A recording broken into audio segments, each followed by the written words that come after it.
with our card that has our contact information. We have classes ongoing now for you, and we have monthly meetings, informational meetings. So as I said, Dr. Wesley Price was a dentist in the early 20s and 30s. He was head of the American Dental Association. He was a very prolific writer. He did a lot of research for the ADA and was quite published quite a lot. And he was very frustrated with the quality of the health of his patients. This was a time when the country was opening up. People were moving off the farms. They were moving into the cities. And they were beginning to feed their kids the food that was in the cities, canned foods, white flours, white sugars. And they were beginning to experience health problems that hadn't been seen so much before, and they were becoming more and more. Dr. Price's own son died from a massive infection due to a root canal, and he was kind of under the weather because of that and looking for a different solution. And he had heard that all around the world there were populations of people that were not experiencing these health problems. And so he wanted to find these people and see if this was true. So for 10 years, every summer, he closed his dental practice and traveled the world to all of these countries, checking out these populations, seeing if they were truly healthy, and seeing what they ate. And at the same time, checking out populations of people that were not healthy and seeing what they ate. These are some of the people he found in the Outer Hebrides of Scotland. He found people all over the globe, and he found similarities between them. But one of the things that he always found when he found a healthy population was that they were eating their native diet, and there was this happy countenance about them. They had this cheerful smile on their face. They were glad to see people even if they didn't know them. And this was common between all the tribes that were eating their native diet. As soon as the people began to eat the diet of the white man's foods, or the traders' foods, the foods that came in on the ships, the adulterated foods, they began to have health problems. These are some pictures of the Inuit, and one of the things Dr. Price noted was the very wide faces that healthy populations had. Our modern bone structure is very narrow through the bottom third of the face. Our maxilla bone is very shrunk.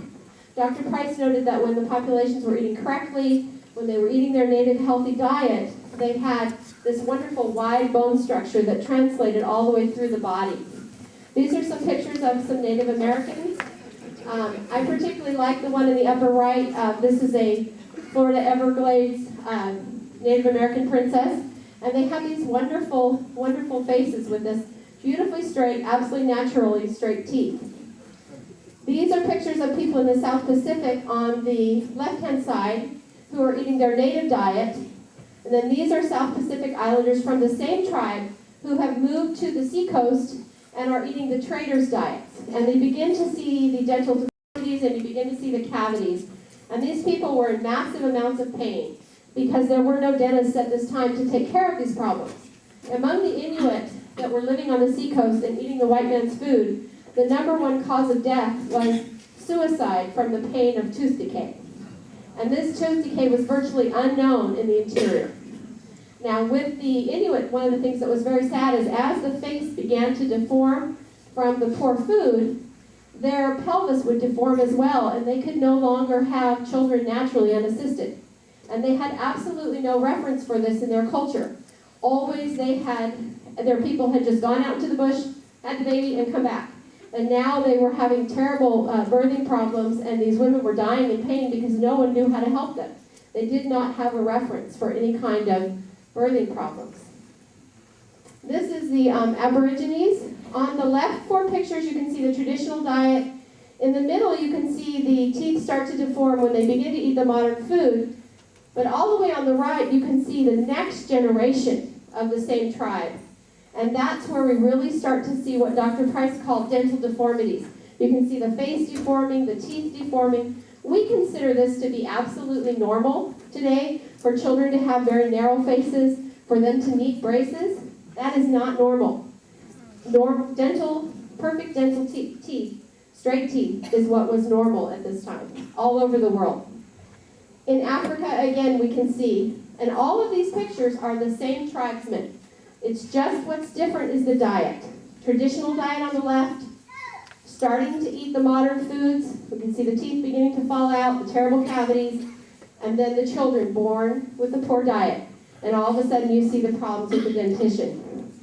So what Dr. Price found was that these diets were very different, but they had some similarities. Healthy people ate no processed foods. They did not eat any. They ate their traditional diet of their ancestors. He found animal foods in every diet. This was Dr. Price's greatest disappointment. He spent 10 years traveling around the globe looking for a tribe that was vegetarian, that was truly healthy. He found tribes that were very, very close, but they were consuming insects in their diet. And so there was some animal foods in every healthy population that Dr. Price studied. Also, these diets were very nutrient dense, very, very high levels of vitamins and minerals. 6 to 15 times what we're seeing today was the level of nutrients that they were getting, because the foods that they were eating were not being grown on soils that were being pumped full of chemical fertilizers. They were not being grown in monocultures. They were being raised in a very natural, harmonious way with nature. So this is the food pyramid that we look at when we teach at the Weston Price Foundation. This is the food pyramid that we look at as a way to health. Eating nutrient-dense foods. In these bottom of the food pyramid here, these are animal products. They contain a high level of vitamin A and vitamin D, which is what Dr. Price found was created the excellent bone structure and the freedom from health problems, the long, long lives, and the happy, happy countenance. A smaller amount of vegetables, grains and seeds prepared correctly. And what that means is that primitive cultures spent tons and tons of time preparing grains and seeds. They did not just eat them. They soaked them, they sprouted them, they fermented them. They spent a lot of time preparing grains and seeds. And that is something that we in our modern culture have given away. We eat a lot of grains, and they're in their natural state, and they contain their natural preservatives. They have not been sprouted. Those things have not been removed. And those natural preservatives are called phytates, and they can cause the minerals not to be absorbed in the body. So this is the food pyramid that we work off of. And these are conditions that are seen to be improved with nutrient-dense foods. I know some of you in the back cannot read this, so I will read it.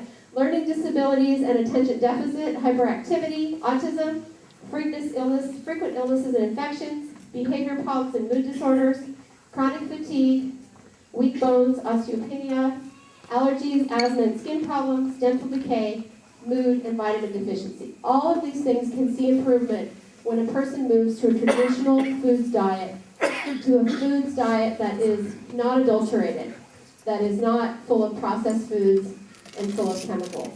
And so that is what the Weston Price Foundation is about.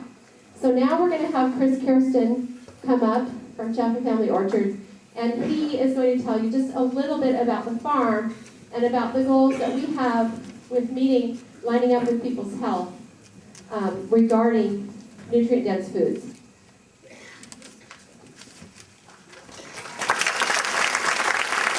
Really, really cool. We're glad to have you all here. Are we good? Everybody can hear me? Yep. Okay, cool. Yeah, so I want to thank you. This is incredible. We want to thank Joel. This is really neat. But I want to spend a little bit of time talking about our farm and what we do and maybe how we're different than the average farm that you might know about. So our farm is 2,000 acres. We're located at the base of Table Mountain. We have 300 acres of orchards, 50 acres of citrus, 50 acres of stone fruits, 200 acres of olives, and we're in a natural warm belt. Let's see here. So the farm's been around for just over 100 years. It's been environmentally minded the entire time, and it's 5 generations that run through here. We run about 100 to 150 head of cattle, 150 head of goats, and currently have a few dozen wool sheep, 1,500 meat birds, 1,000 layers. We sell grass-fed beef, lamb, goat, chicken, eggs, olive oil, wool, and all of these fruits here. We've got all sorts of heirloom, old-fashioned fruits that you're not going to find just average places. We've got all these 50-year-old trees that are all on slow foods endangered list, what they call the Ark of Taste. And these trees haven't been burned out. We haven't burned them out with heavy loads of nitrogen, and so they keep producing. And to hear of 50-year-old trees is unheard of. But we keep them going, and the yields are incredible, and the sugar levels, the Brix levels go up every year. So it's really amazing fruits. But there's no ability to ship them. We have to sell them to a local market because they're so fragile. This is an overview of the farm looking down from Table Mountain. You can see the stone fruits there are orange. That large kind of off-color green is all the olives. It's some big cherries, Blenheim apricots. It's a pear that we don't even know the name of, it's so old. We've got orchards in bloom here. It's the farmer's market. If you want to buy from us, the places that we sell, we direct market all of our products. We do on-farm sales, we do Chico Natural, we do 8 farmers markets, we do some buying clubs. If you're coming from the Bay Area or from Southern California, we do buying clubs and we deliver down there regularly. And then we do some stuff with some CSAs for partnerships. So enterprise stacking, what Joel's going to talk about tonight that's so powerful and the message that we really want you to get is that this method of farming where you take different enterprises that dovetail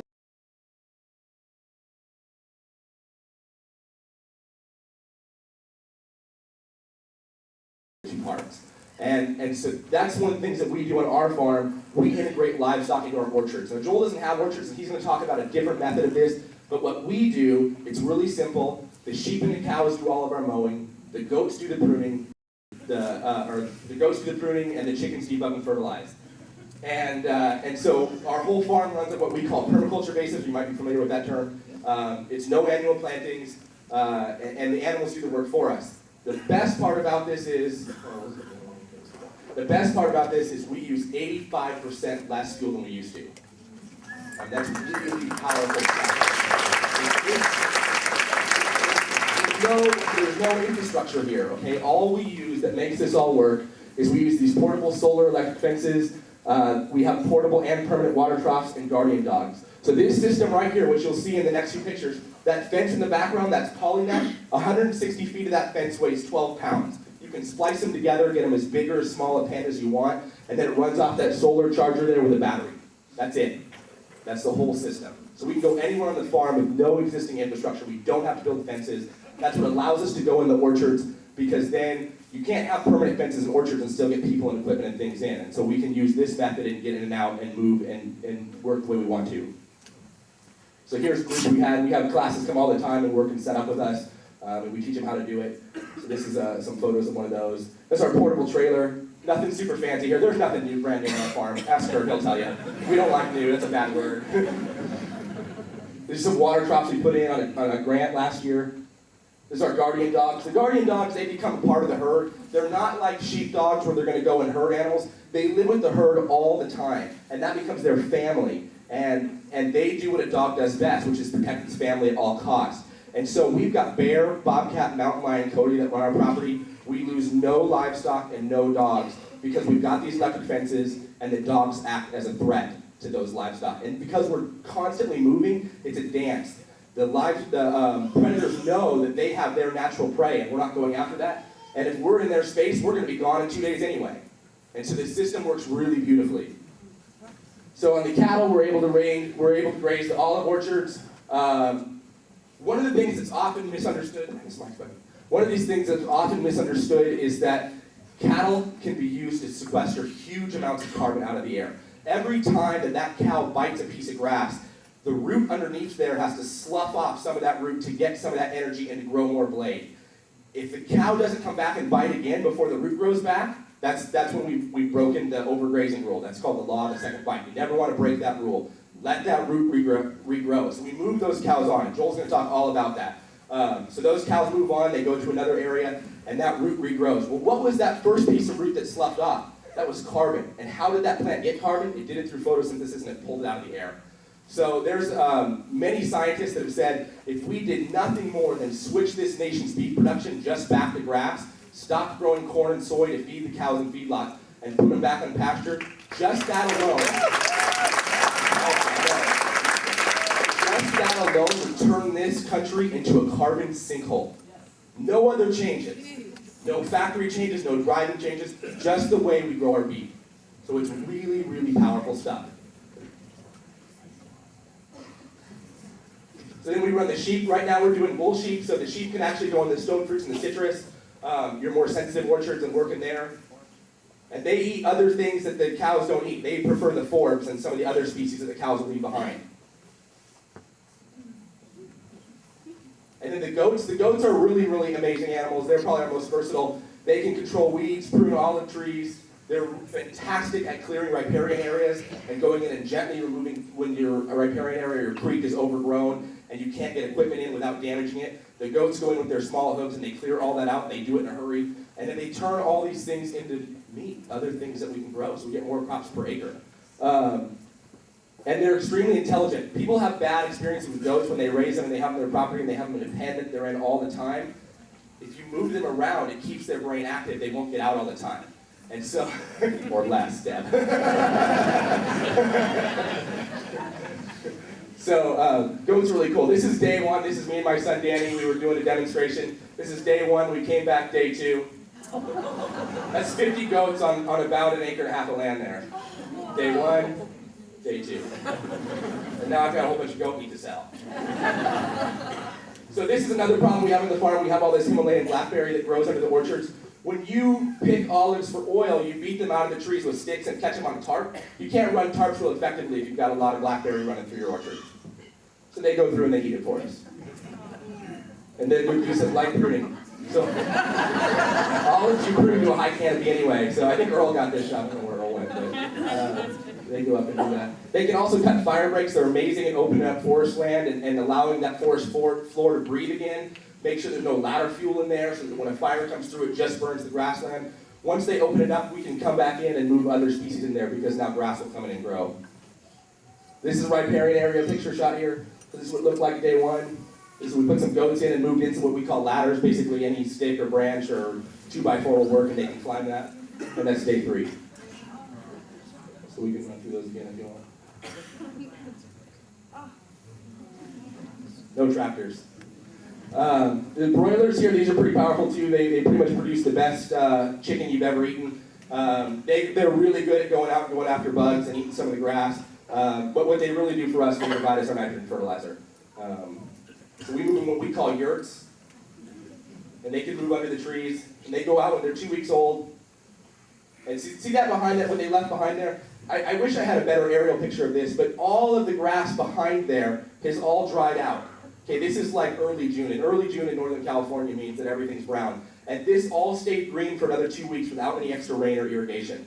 That was just because the nitrogen and the organic matter was there to hold onto the water. And that's all like tender grass and forbs there. And this is a cool class we were teaching, we were walking through that. So you can see over here on the left, everything's already turned into star thistle. It's all headed out. So the laying hens are probably our best at going after the bugs, and they'll also go after lizards, mice, and snakes. We see a real increased Brix level when they go through an area. You'll actually have a measurable difference in your fruit. The fruit quality will go up in 1 year after the chickens have been through there. So they start on grass just like the broilers do. And then that's an eggmobile. We can move this thing anywhere on the farm. It's basically a coop on wheels. And Joel's famous for his eggmobiles. And we've got 2 of these in the farm that each hold 250 layers. And so they come in at night on their own to roost. We don't have to go in and lock them in at night. They know to go in on their own. And then that's the nest boxes there. And Joshua, where's Joshua? Hey, Joshua. And then they go out in the orchards and they cruise around and they go after bugs. And so the larva that's eventually going to go up and eat your fruit, it starts out in the soil at the base of the tree. And that's where they go around picking and eating all that larva up first. And then any fruit that falls down, that fruit's the perfect habitat for more larvae to grow next year. They eat the down fruit. And we turn that into eggs and have something extra to sell at the market. And so we just want to give a special thanks. I want to thank you guys so much for coming. I want to thank the Western Price Group, and ultimately I want to thank Joel. And real quick, if we can get all the farmers in the room, if you sell locally and grow your own produce, I want you guys to stand up.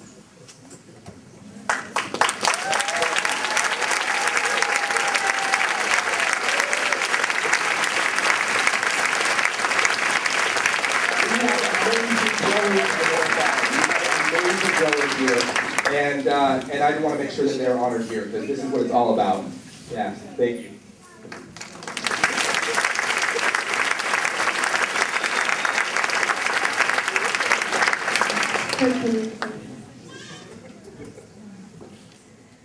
So again, now that everyone's in the room, I'm Carol Albrecht, and this is my husband Kurt Albrecht, and this is Chris Kirsten, and we are the people who own and manage Chapman Family Orchards. And we really thank you all for coming tonight. It means a lot to us, and I think we're going to have a great evening.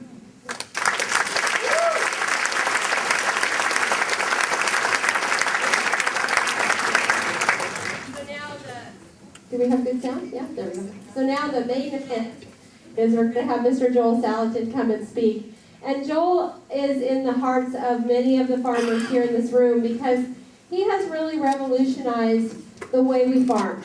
And I grew up in commodity agriculture. I have an agriculture degree. And the way we did things was very different from the way we do them now. And when we saw our olive crop go from being very, very valuable to being, well, it went from being worth over $1 million to being worth less than $20,000 in 2002. And when something like that happens to you, you realize that big corporate agriculture is not going to support you, that you have to be able to market directly to the people. So when we sell a product directly at the market or directly to you, then we keep that dollar. When a product goes through the grocery store, the farmer receives on an average 9 cents of that dollar. And so it was at a very low point in our lives. Both of my parents and my brother had passed away. We had very little farming income. Kurt and I were both working off the farm, and I ran across a book called Pastured Poultry Profits.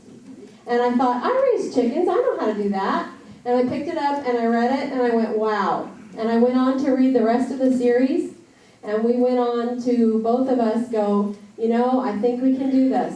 And we now are home and living on the farm and producing food that we love to produce for people that's nutrient dense. And we owe all of that to Joel, who wrote that book and came up with all these wonderful systems that have taken so many of us back onto the farm. We're now farmers. And all of you who enjoy the nutrient dense foods at the farmers markets have Joel to thank as well. So thank you, Joel.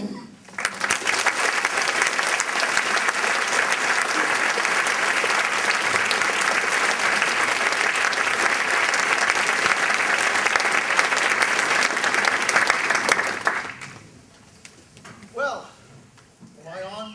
No. Am I on now? No.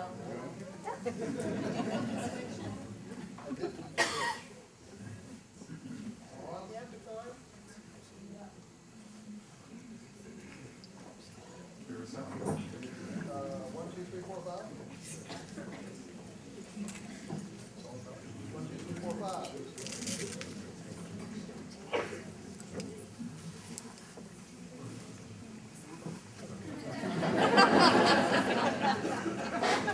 You can't hear me in the back, can you?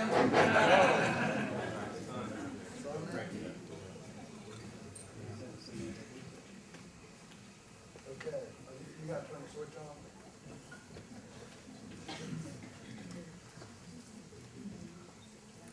Are we okay now? 1, 2, 3, 4, 5. Is it coming on? Coming on? No. No? Are we way in the back? Yes. How are we now? Are we okay? Can you hear me now? All right, good. Well, it's what a treat and an honor to be with you tonight, and what a tribute to Shaping Family Farms to be able to put on an event like this. This actually all happened pretty fast, and I was coming out for this series of things around the Bay Area, and I guess Chris contacted me and like 2 weeks ago, and I said, yeah, I've got just one evening there that's right now unscheduled, and he said, well, schedule it. So that's what we've got, and it's really a tribute to this community that this many people would come out on a strange night to listen to a lunatic farmer. So what I'm going to do is I'm going to take about 50 minutes to go through a series of pictures, and then we'll have a little stretch break and do some time of question and answer, right? And then we will begin to dive for the evening. So let's go. Everybody can see, everybody can hear. Good. I don't know where's the best place to stand. Can everybody see here? Am I over far enough for this corner? Can you see, TJ? You okay here? All right, good. Go to the podium. If I'm not going to use it, move it.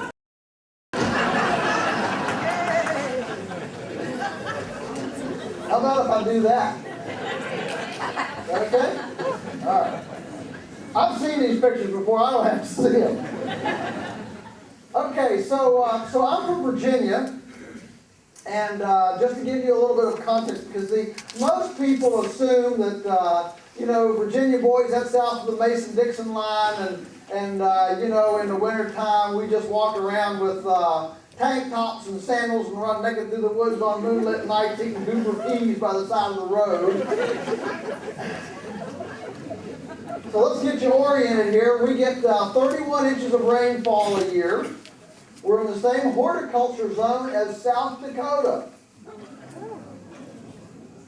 So it gets below 0 Fahrenheit for about a week. We've had ice skating on the ponds for a month now. And we get about 2 feet of snow.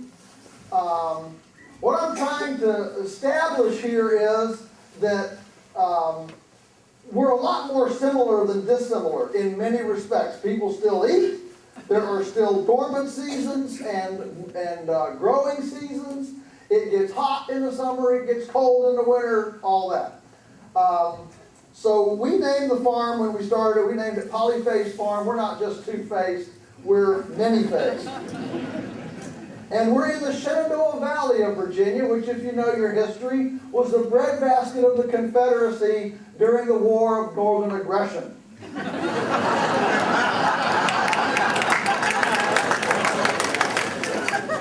And you see this valley, which is 80 miles long and 20 miles wide.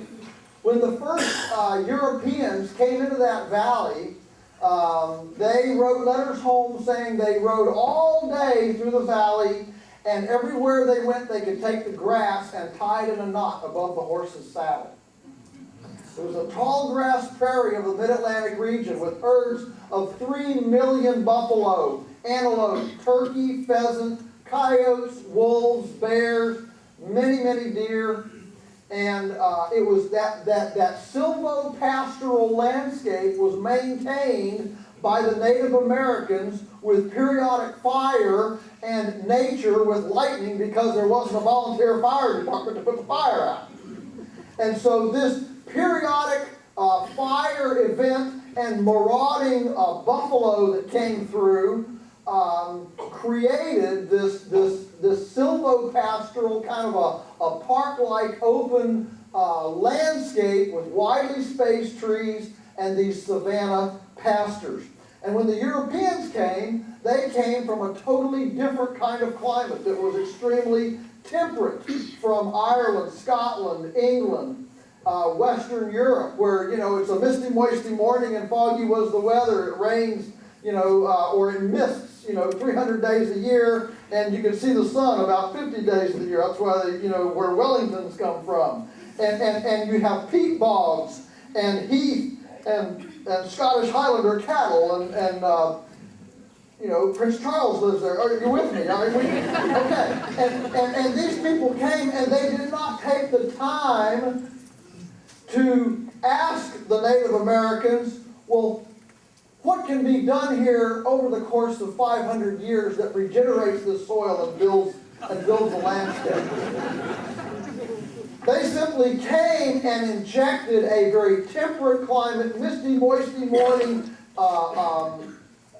arable type of production model on a much harsher landscape. And over the course of 150 years, depending on who you read after, 3 to 8 feet of topsoil on average in the valley washed into the Chesapeake Bay. And so our rock outcroppings today are a result of those years of soil depletion. Now, you would have thought that we would have learned a lesson from there, but no, as long as we could go west as a nation, we kept going west. And so now in the last 100 years, we've lost 50% of the topsoil out of Iowa, and we are still mining the aquatic and soil resource base that the herds of herbivores, perennials, fire, and wolves built over millennia. And we are still mining that today. And in fact, today, with all of the petroleum and grain we're producing, we still only have a third of the herbivores that were here 500 years ago. So, what we have tried to do on our farm is to recreate the kind of multi-speciation and this animal perennial silvopastoral dance that was building soil for centuries before an intensive arable tillage annual type of production system came. We are bioterrorists after all. The Industrial Virginia Poultry Federation calls us bioterrorists because our chickens commiserate with red-winged blackbirds and take our diseases through red-winged blackbirds, cardinals, and woodpeckers to the science-based Tyson chicken houses and threaten those environmentally controlled science-based chicken houses with disease and threaten the planet's food supply. And so they can take their sacraments in the Presbyterian Church on Sunday morning feeling very good that they have protected the planet from people like us. Well, see, this is a clash of paradigm. We have to understand that this is not gamesmanship. This is about clash of fundamental paradigms. You see, we live in a culture that's a natural extension of Greco-Roman, Western, reductionist, systematized, fragmented, compartmentalized, individualized, parts-oriented linear thinking.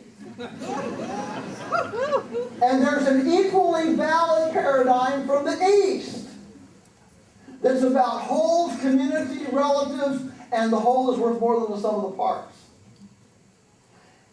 And so what we want to do is marry those two. Techno-glitzy innovation requires parts-oriented type of thinking. If we were all just Eastern, we'd still be sitting here going, "Oh, the moon," and never have gotten there. Or we'd be worshiping lightning and not realize it's just electricity. You can put a light in a room with it. And the problem is when we're just Western, we tear all this holism apart.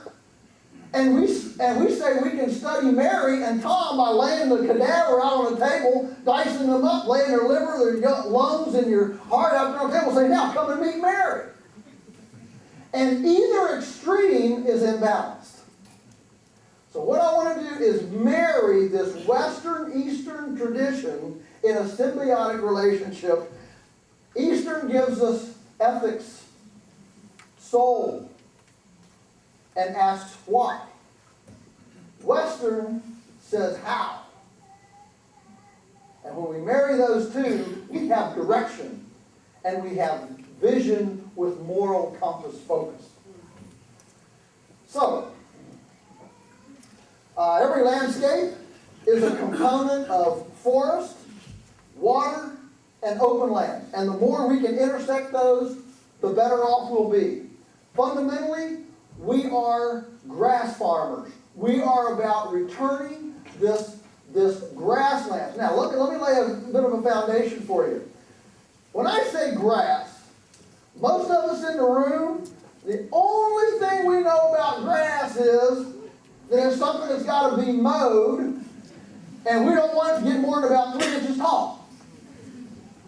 When I say grass, I'm talking about 5 feet that's so thick you can't walk through it. And I'll show that to you in a little bit.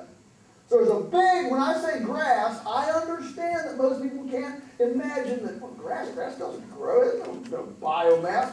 Oh, grass, trees and all this. Not so. If you let grass go to a physiological, phenotypical expression, it will accumulate far more biomass in a 40-year period than a forest. Now, that doesn't mean I want to cut down all the forest. Don't misunderstand me. We want a balance of forestal, open, and riparian. What it does mean is if we really want to sequester carbon, and if we really want to collect solar energy and turn it into decomposable biomass, we want to be focusing on grass. That is the lung of the earth. And the herbivore is the restart button that restarts that photosynthetic solar collector. Now, it's always hard to know where to start. When everything's a circle and not linear, where do you start? We'll start with the woods and we'll go progressively through other things. I'm a tree hunter. I'm a tree lover. Yes, indeed. Trees are important. They're important for hydrologic cycles, for aesthetics, for all sorts of things. But you see, so that you know I'll be open, transparent for you. If you're wanting to know where my pigeonhole is, I'm very easy to pigeonhole. I'm a Christian libertarian, environmentalist, capitalist lunatic.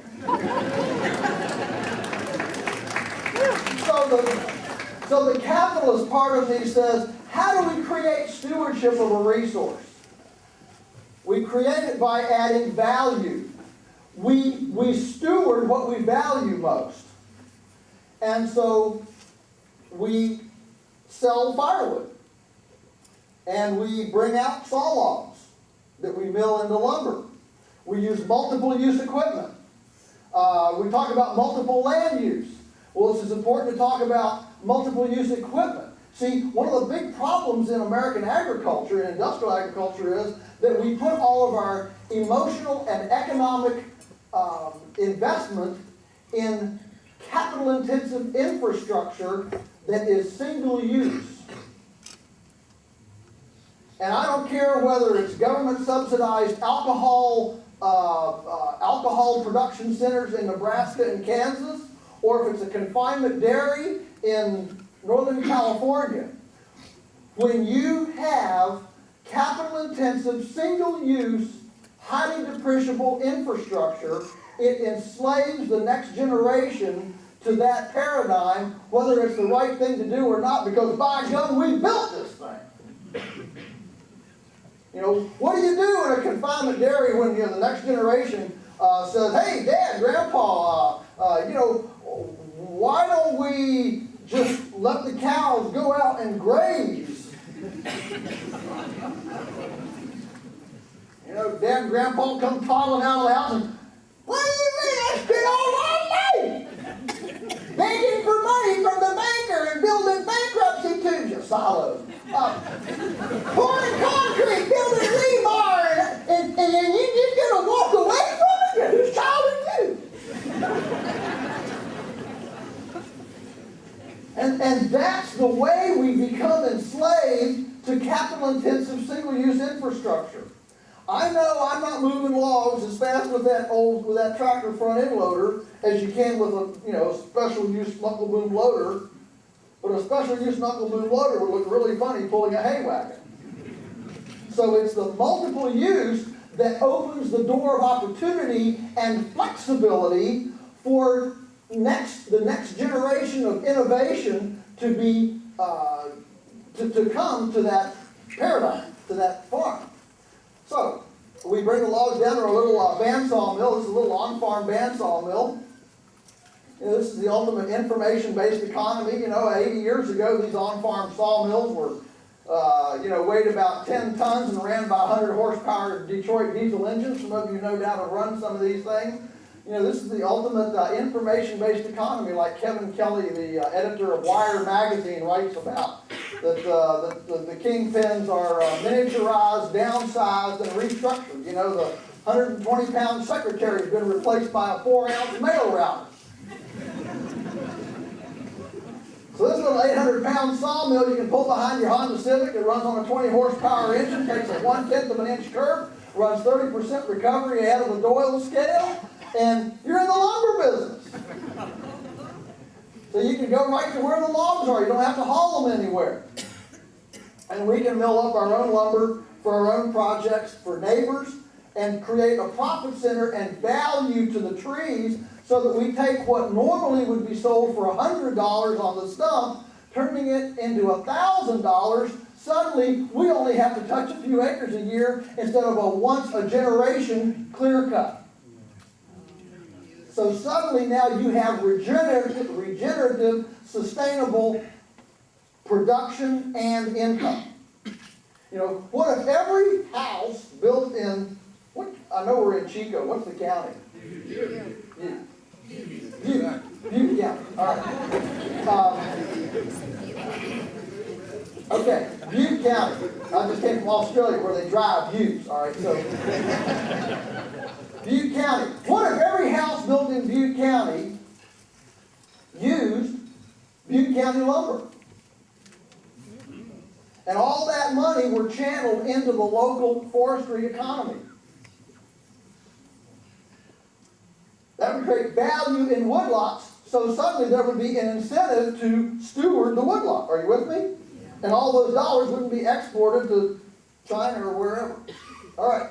So then the branches we stacked with all the butts facing one way, running through our chipper. Dad always called this our communist machine because it makes them all the same size. And use those in the hay shed in the winter when we're feeding cows hay as a carbonaceous diaper. All right? So you got the cows, you got the hay. You know, it's real easy to feed there. This is your single-use farmstead. And this is ours. It doesn't make the front page of Successful Farming, but the cows don't complain and it's cheap. So the idea is that we're using, here's the deal, the cows are dropping 50 pounds of material out their back end every day. I'd like to have a diaper on that dude. And in the winter, the soil is dormant. It's all sleeping. You see, the soil is not some inert substance. It's actually a living material.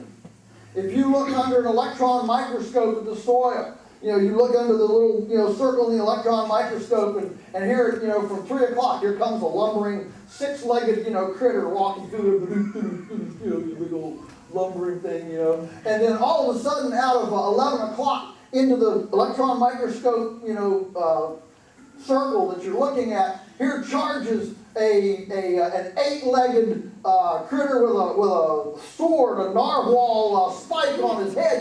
He impales it into the juice goes flying over. He sucks it, desiccates it right down. Before the thing can even hit the ground dead, here comes a 4-legged critter in from 1 o'clock. And he comes with big scissors on the front of his antenna, and he goes, whack, knocks the guy's head off, and eats it right up. I mean, it's better than sci-fi. This is what's going on in the soil. I think it's a profound truth, ecologically and spiritually, that most of life is happening in the realm that we don't see every day. And this is going on as we speak right outside these doors. So, what we want to do is we want to only feed all of this community of life in the soil when it's alive and vibrant and wants to eat. Because if we feed it when it doesn't want to eat, all these highly soluble and oxidizable nutrients will either, in a rain, go through it, or in a dry, vaporize into the air. We all know what that smells like. So we want to tie these down with a carbonaceous diaper. So we buy carbon. We've been buying carbon long before it was cool. We have our own chipper. We buy carbon. We go into the hay shed, which has feeder gates that are on pulleys, so that as this diaper gets thicker and builds up, we can just keep raising these feed boxes because the bedding is building up, and letting that bedding build up under those cows. The cows are eating out of these nice clean boxes instead of eating off the ground where they're re-ingesting parasites. A lot of people say organic farmers, they just kind of, let it sit back, let the nature take its course. The women don't shave their legs, and everybody just kind of runs things through the woods on little kites. It's as important what we do positive as what we don't do negative. And if we're not going to do the negatives, like ivermectin makes the meat so bad it kills all the bugs, if we're not going to do that, we have to implement positive sanitary hygienic models. Now, as that bedding builds, we add corn to it. This is just whole-shelled corn, and the cows all tromp it in there with their hooves, and this bedding is anaerobic, so it's fermenting. This corn then ferments in that bedding pack. So in the spring, when the cows come back out to graze, we turn into piggerators. And the pigs then, all pigs have a big sign on their forehead, will work for corn. And those pigs seek that fermented corn and turn it like a big egg beater and turn that 3 to 4 foot deep bedding carbonaceous diaper, anaerobic into aerobic compost. And the animals have done, you're familiar with these big, compost turner machines, they're gonna, that's ancient, that's Neanderthal. Here's the modern thing. Let animals do the work. See, because the animals don't need their oil change. They don't need spare parts. What a retirement program when you're done with them, you eat them. You don't even have to worry about social insecurity.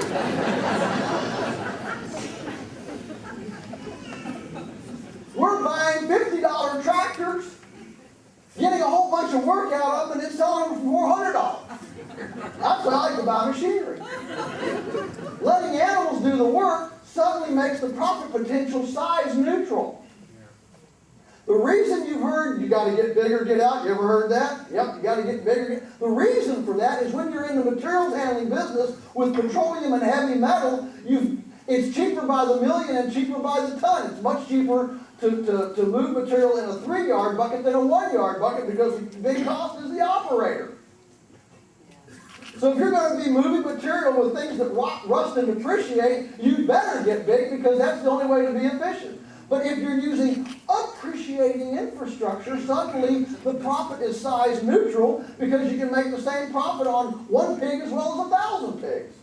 It's completely size neutral because you haven't had to recapitalize the infrastructure. All right? And, of course, the pigs love to do this. This is not something that pigs don't like to do. This is hog heaven.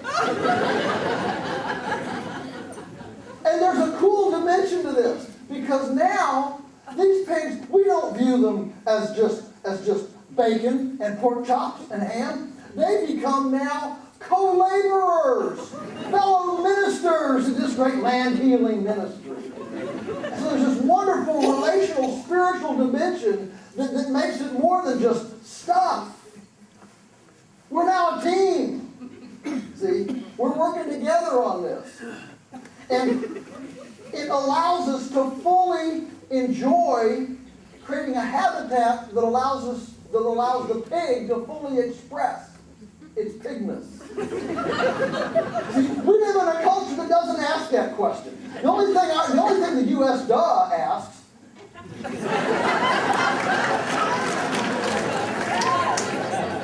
is how can we grow it faster, fatter, bigger, cheaper?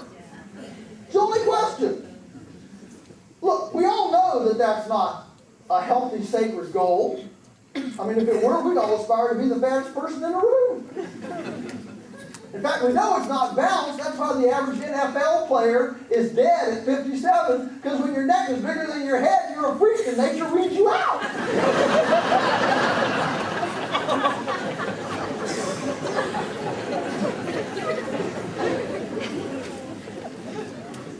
So our culture, when I talk to the Bishop about a clash of paradigms, this is what I'm talking about. Our culture, the administration to the USDA to the industrial food system just views these pigs as inanimate piles of protoplasmic structure to be manipulated however cleverly hubris can imagine to manipulate. And a culture that views its life in that kind of arrogant, disrespectful, manipulative way will view its citizens the same way. And other cultures the same way.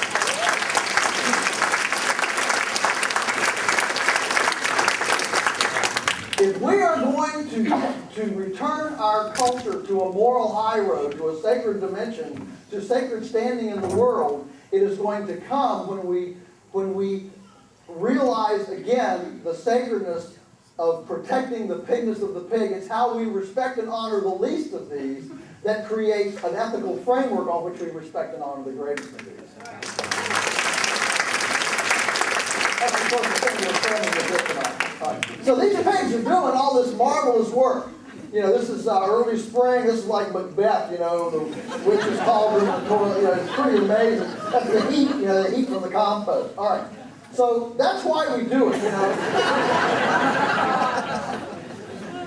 In the industry, they call this manure waste. We call it black gold. I mean, you know, this is, it's reverencing and valuing this. And the neat thing is that the IRS hasn't learned how to tax these. There's no place on the IRS statement to put how many cow pies did you stop by.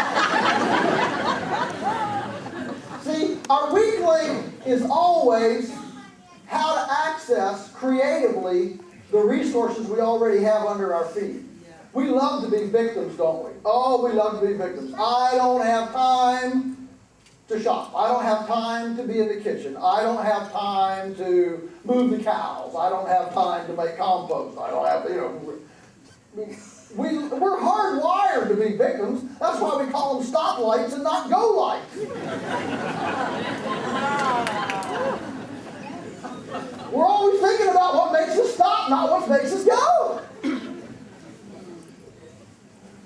And so my message, one of my messages tonight, I hope, is to empower each of us to realize we are the destiny that we seek. And that will come as we begin taking steps and moving toward an objective. And it's not going to take legislation or an agency or a grant or, you know, Aunt Matilda's blessing. It just takes us doing the right thing with what we know to do today and starting, and the movement, today's movement, will create tomorrow's opportunity. Movement creates movement. It's called inertia. Okay, so the pigs now, they've turned this all into this wonderful aerobic compost that we then can haul right out. We add mineral to it, some green sand, some trace mineral, wood ashes, and then we spread that right on the fields in the spring when all of these gibberellins and azotobacter and mycorrhizae and earthworms are coming alive and they're saying, feed me, feed me. Well, that's when we feed them, and then that grows more grass, more efficient solar collectors to make more biomass to go through the cow, to make more manure and urine, to make more compost, and the whole system regenerates like that. When it all comes out, we throw poultry netting up around there and raise chickens, ready to lay pullets. I don't know about you, but where we are, we've got all these residential estates moving into the countryside, mansions, and farmettes. Well, all the neighbors cursing. Oh, I don't want these people moving in here. Well, for 100 years, farmers have been sitting around here figuring out, how do I get my stuff to market? The market comes to us, and we want to send it back to town. I've learned that it's a lot easier to remove a guy's billfold if I'm hugging him. So that's my wealth distribution scheme. Build your McMansion, come over, I'll hug you and remove your wallet. You want some pullets? Yeah, you know that they always want some, you know, some chickens for the backyard. I mean, that's what they can do farming. So we sell about $20,000 worth of ready-to-lay pullets every year in 5sies and 6sies and 2sies and 3sies. Some people take them for the summer and bring them back in the fall. That's about rent chicken.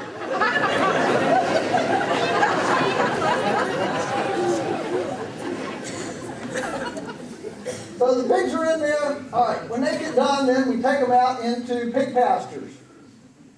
They get local GMO-free, non-transgenic modified organism feed, locally produced. And they're in quarter to half acre packs. And every time they eat that feeder full of feed, they go into the next one. And so they get constant fresh salad bar of diversified forage and the feed, because they are an omnivore, so they need some grain along, but they get to pick cafeteria style, the salad and the and the more dense menu there. And they get to gambol and run around and sing opera and do whatever they want. Now here's the thing. They do create a level of disturbance. Okay? But it's only a couple of times a year, and it actually is extremely beneficial. I want you to think with me just a moment. If you want to have a garden out back, you don't just take carrot seeds and beet seeds and throw them over your shoulder into the lawn and say, "Ooh, I've got a garden." You're going to have to get a spade and a shovel, and you're going to have to do some disturbance. Think back when those of you who built a house, and you built a house, and you picked this site, and you took your beloved out there, and you envisioned this site, and they say if a marriage can withstand the building of a house, it can stand just about anything, because you have to argue about kind of windows and doors and, patios and everything else. And some of you are laughing, I can see this is real, okay? But you go out there, and the first thing that happens is not nice flower gardens and the hammock in the back and the tree. It isn't. It's a backhoe, and it makes a mess, and he starts digging footers, and there's muck and clay all around, and quit tracking that around, and clean it out of the car, and it's a mess. See, Einstein said that in order to have construction, you must first have destruction. In order to be saved, you must be lost. In order to be regenerated, you must be sacrificed. And in order to have a phoenix, you must have ashes in the Egyptian tradition. The Marines say pain is weakness leaving the body. We describe this in many, many different ways. We understand this disturbance necessary for innovation. Business books constantly talk about disturbance and innovation. The sacred cows make the best hamburgers. There's all sorts of great business books that address the disturbance that precedes innovation. We all know that's true. It's the same thing ecologically. In order to move ecological succession to a higher level, it takes disturbance, periodic disturbance, to freshen up the ground and to create an environment to germinate and create new species of diversified plants, more diversity than you would have in a sterile, static system. And if I may be so bold, that was the problem with both the Bush and the Obama bailout plans, is not allowing the level of disturbance necessary to let the ashes occur for a truly innovative phoenix to rise.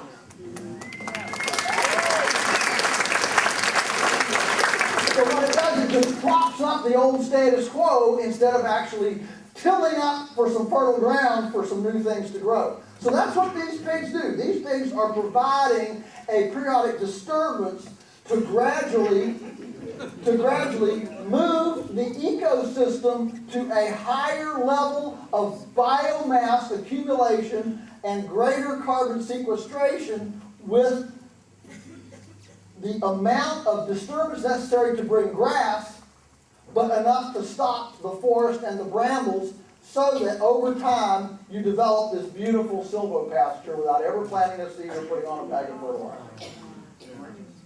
This is just 15 years of intensive pig management. I call it ecological exercise. See, the ecology needs to be stretched and exercised. That's the problem with just, we have this, the radical environmentalist agenda is the best thing we can do to the environment is if all the people on the planet would just die, that would be the best thing. What we're here for is to use our creativity and innovative brain capacity to massage within the natural patterns, to massage it into greater ecological expression than it would left in its own natural state. That's what we're supposed to be doing. All right, when the pigs get to be about 200 pounds, then they go into the adjacent forest. And we just use nylon rope wrapped around the tree so we don't put any hardware or wire or chains or anything in the trees. Little electric fence there, you can see the electric fence are running. Turn the pigs in, and the pigs then harvest their own acorns and starchy bramble roots and things like that. And they harvest their feed off of the forest floor and create disturbance and eat the bugs that would infect the trees so that the trees actually grow better. They stimulate the decomposition, blacken up the soil, reduce the sterility of the duct in the forest floor, and then there's an explosion of new species of forages as a second story under the now thinned out forestal canopy. So there's way more solar energy being converted into biomass with the pigs there than before the pigs were there. And it's helping the trees grow better, protecting the trees, and creating a cash flow from a perennial system. So you back the camera up, big picture. The point is, we could raise all the pigs we're currently raising in this country without the corn and the bean crop if we would start running them to recreate the disturbance in the perennial forestal acreages that were created by periodic fire and buffalo of 600 years ago. And we can do it. We can do it with high-tech electric fencing. Don't miss that component. The electric fencing allows us to fence off little 3 to 5 acre paddocks. We touch it only 3 weeks a year with the pigs, so it's a very tightly managed, limited disturbance. We're not just turning them in making mud lots, okay? The movement is the key. The movement is the factor. Timing is the key. But by timing it very carefully, we can replicate with pigs the kind of periodic ecological exercise that was created with periodic fire in buffalo 600 years ago.